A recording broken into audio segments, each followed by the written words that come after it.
Hi everyone! I hope you guys are having a good day so far. So, for today's material for second language acquisition class, we are from group 5 presenting the material under error analysis, sources of errors in second language.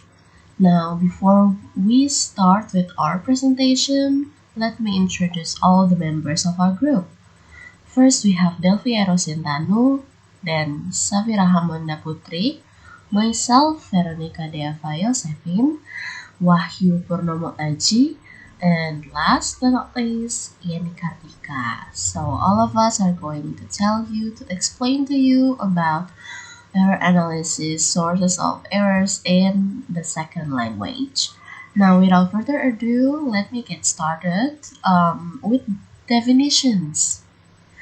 So, about sources of errors in the second language. Now, let's talk about what is the meaning of errors. So, according to Cheng, Xiaodong, and Yu, they define errors as a deviation when we use the target language because there is a lack of students' knowledge on the language rules. Now, as you know, when we learn a new language, the thing that we must do is that we have to speak and we have to write using the new language or the second language that we have just learned. But even speaking or writing in the native language is already such a complex thing, you know? That is even more so in the second language. The complexity of using a new language made investigating the source of errors a very important thing. Now, the complexity when we use the language, the new rules of that language we have just learned might clash with the knowledge of the L1 or the native language that we already have. Thus, that clash causes errors to occur. That is why error analysis would happen. First, about error analysis, it enables researcher or the teacher to know what the students know and what the students do not know. So that when the researchers or the teachers already know about what the students know or lack of lack of knowing what they do not know, then it allows the researcher and the teacher to give guidance to the students so that they can have a better understanding of the language's rules, the rules of the second language that they learned. Now, that is why for us to conduct this error analysis, it is very necessary for us to first review the likely sources of errors that occurs when we use the second language. Now, about these likely sources of errors, it will be explained by the rest of my group members. Hello, my name is Yeni Kartika. Here I will explain about introduction about research analysis. In learning a second or foreign language, an understanding of error analysis is an absolute must. Error in the application of language do not reflect the error of students or error in the material prepared. However, is more inclined to the parameters applied to the student and material in order to achieve a language acquisition. Richards, 1971, in Limpio 2003, states that the errors found in language learners are something that is important to observe because from this error, the learner's strategies in learning a second language or foreign language can be known. Error analysis was the one done by Richards His study is involved learners from different language backgrounds like Japanese, Chinese, French, Tagalog, Maori, India, and West African language, and show the different types of error relating to production and distribution of verb groups, preposition, articles, and the use of question. Based on this, he distinguished three sources of errors. The first error is interference error, is an error due to the influence of mother tongue. This can occur at the various levels and variation of error. The second is intralingual errors, is an error that usually occurs at the structural level when students apply their knowledge of rules in a second language. The third or the last is developmental error, is an error occurring when the learners attempt to build up hypotheses about the target language on the basis of limited experiences. The first step in the analysis process is to identify and describe errors. Errors can be divided into two, namely errors at the sentence level and errors at the discourse level. Error at the sentence level can be identified from their grammatical errors, while error at the discourse level, the sentence made are grammatically correct but incorrect in terms of discourse. That's all from me, and the next material will be explained by my friend. Thank you. Hello, my name is Delfiero Sintanu and I will continue the material. Now we move to the interference errors. The first source of error is called interference error, which results from the mother tongue interference. The second source is intralingual error, reflect the incorrect generalization of the rules within the target language.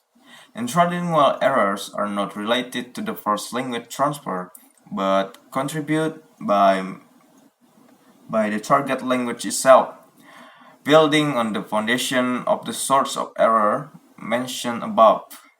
The following discuss the learning strategy-based error, which comprises of 7 categories: false analogy, and then misanalysis, and then incomplete rule application, exploiting redundancy, overlooking occurrence, restrictions, hyperconjunctions, and overgeneralizations or system simplifications. Learning is fundamentally a process that involves the making of mistakes. Mistakes, misjudgments, or erroneous assumptions form an important aspects of learning any skills or acquiring any information. For instance, you learn to swim by first jumping into the water and moving your arms and legs, and then you understand that there is a certain combination of movements that enables you to keep balance on water and swim. The first mistakes of learning to swim are giant ones, but they gradually diminish as you learn from those mistakes.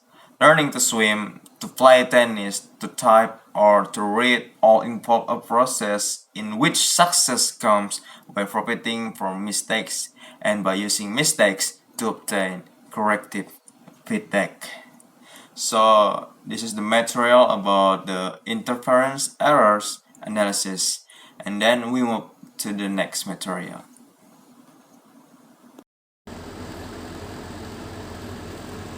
Okay, I want to present about intralingual errors. Intralingual error is an error that occurs because there are difficulties in language study.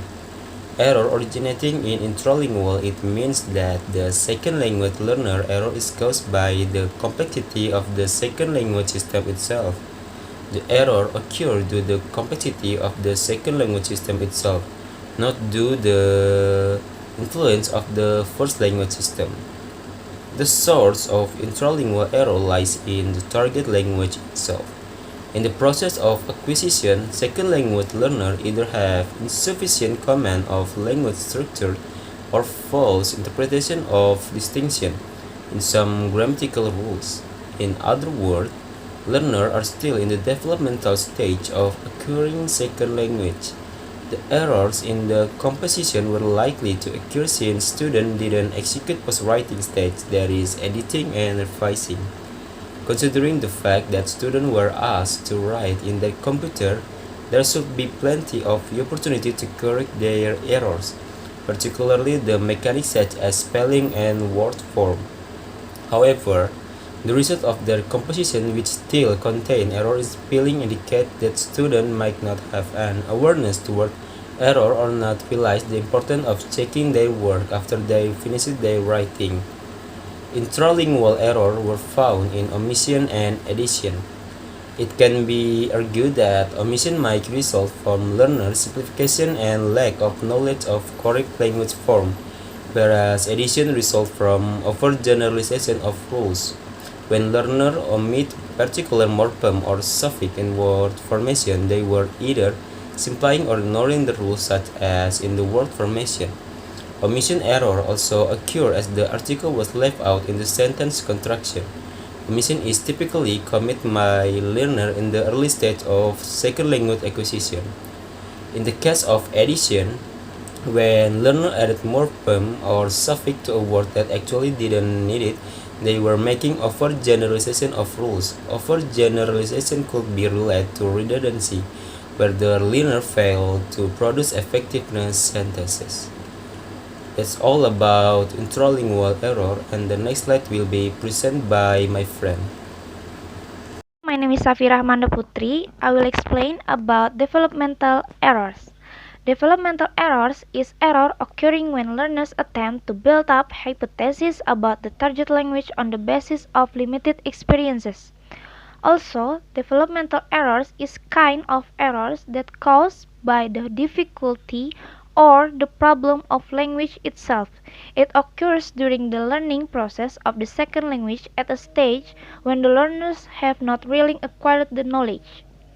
Developmental errors are due to the difficulty of the second or target language. The factors include the following. The first one, there is a simplification. Learners often choose simple forms and constructions instead of more complex ones. An example of simplifications might involve the use of simple present instead of the present perfect continuous. In addition, simplification refers to the situation when learners avoid the use of the complex structure and prefers to use the very simple forms.